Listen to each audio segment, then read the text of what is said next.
Is it 1984 in 2023? Imagine a world in which your views, your thoughts, even your tweets were used to force you into remedial media training.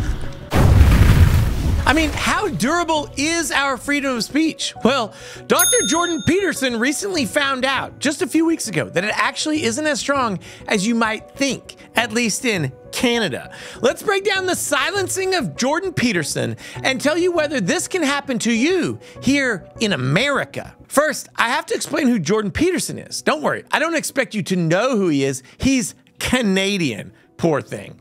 It's not even a real country. It's like a land or something. So let me explain. Jordan Peterson is a Canadian psychologist. He's an author and media commentator.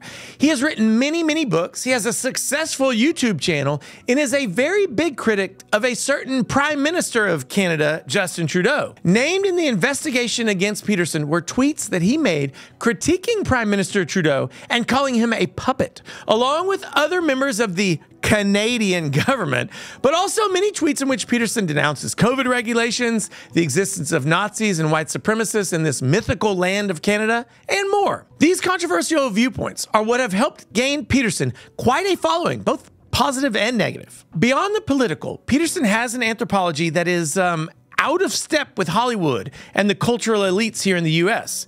In his best-selling book, Peterson advances the idea that it's not pleasure in the simplest sense of the word that people ought to pursue, but instead people should pursue meaning. And then we have a sense for ethics that we're born with that is higher and above self-interest, and that the meaning of life is found in service to others. His ideas are hardly newfangled, but they grind the gears of people who want to say that in this life, anything goes. One gear-grinded hater that is causing quite a bit of trouble for Peterson is the Ontario College of Psychologists.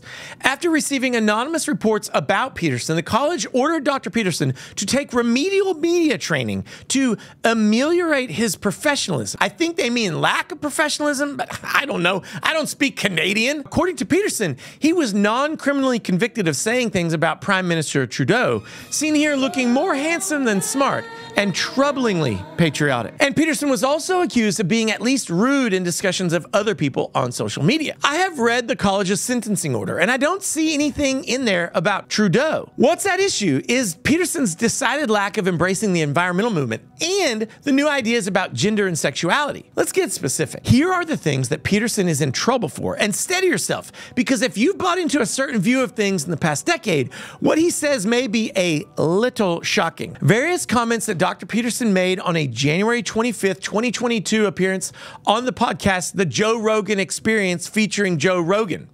Dr. Peterson is identified as a clinical psychologist and spoke about a vindictive client whose complaint about him was a pack of lies. Speaking about air pollution and child deaths, Dr. Peterson said it's just poor children and the world has too many people on it anyways. A tweet on February 7th, 2022, in which Dr. Peterson referred to Gerald Butts as a prick.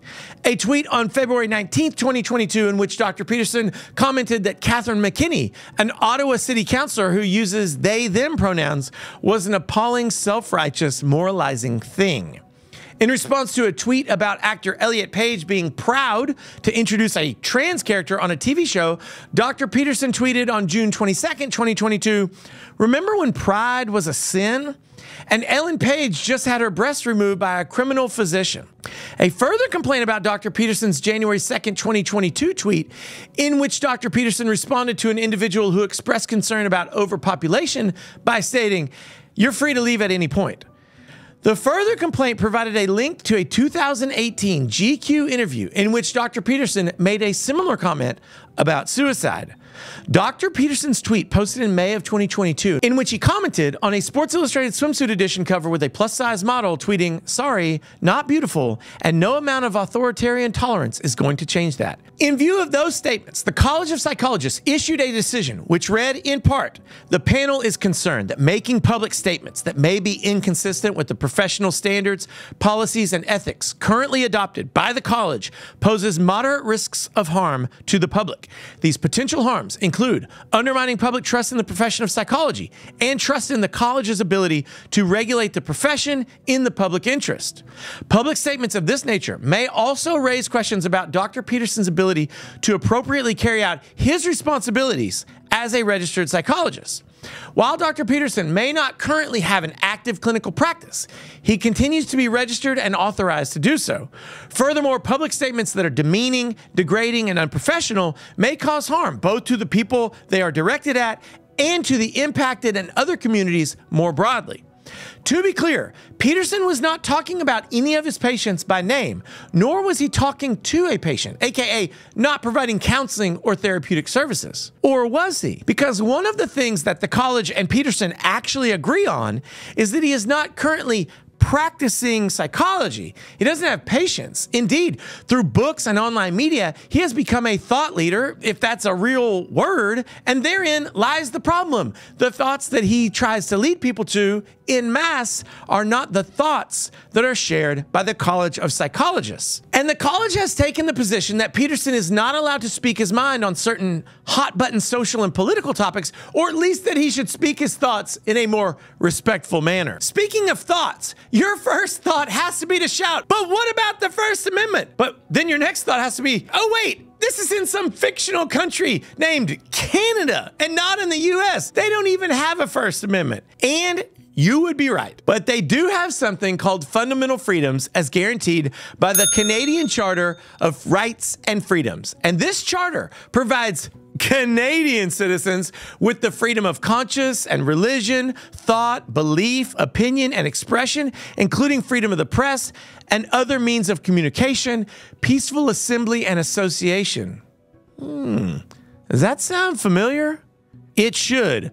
Wake up, America! Canada is copying your work! So based on this charter, how is it possible for the Ontario College of Psychologists to force Dr. Peterson into this remedial mind training? And could this happen in the US despite us having our First Amendment? Well, it's complicated, to say the least. Here's the deal.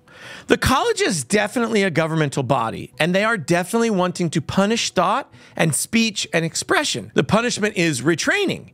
And Peterson got fined $25,000, which honestly, that's Canadian money. So I think it's like 40 bucks and a couple dozen donuts, but I don't know. Here's the thing. Freedom of speech is not absolute, not even here in the good old US of A. And the right to be a psychologist is not actually a right at all, but instead a privilege, which is very different than a right. The panel that sanctioned him had agreed that Dr. Peterson's right to freedom of expression was engaged, but that it was subject to his duty to the public and to the profession to conduct himself in a way that is consistent with professional standards and ethics. His right to freedom of speech and expression was intentionally and knowingly subordinated to his privilege of being a licensed psychology. Look, I get it. Lawyers are the same way. There are things that we can't say because we are lawyers, and it's not illegal for governing bodies to manage us in that way because obviously we don't have to be lawyers. So I wish I had a quote unquote better news for you, friends, but what happened in Canada, it can happen right here too. The rights that we have, which are seemingly inalienable, well, they can be alienated by us. And when you sign up to be a member of a regulated profession, that comes with limitations. That's why I would never use my platform to say that Attorney Tom is a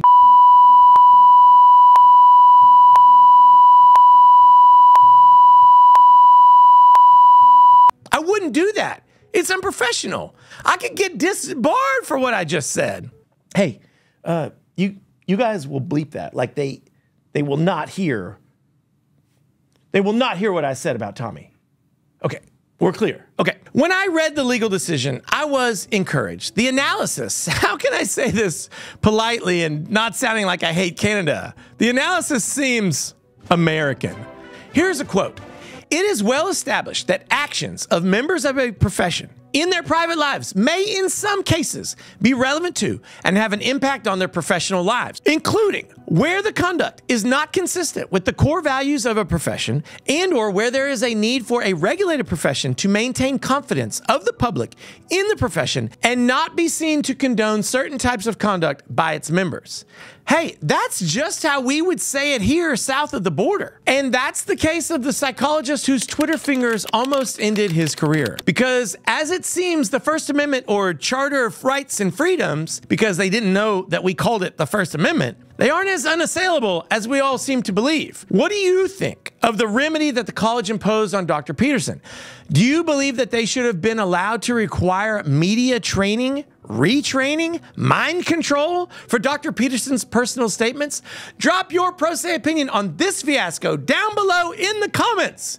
As you know, my goal is to teach you the rules of the game. And if you learned a rule today, make sure you subscribe and check out these videos for more rules that you need to know. And I will see you soon. Bye.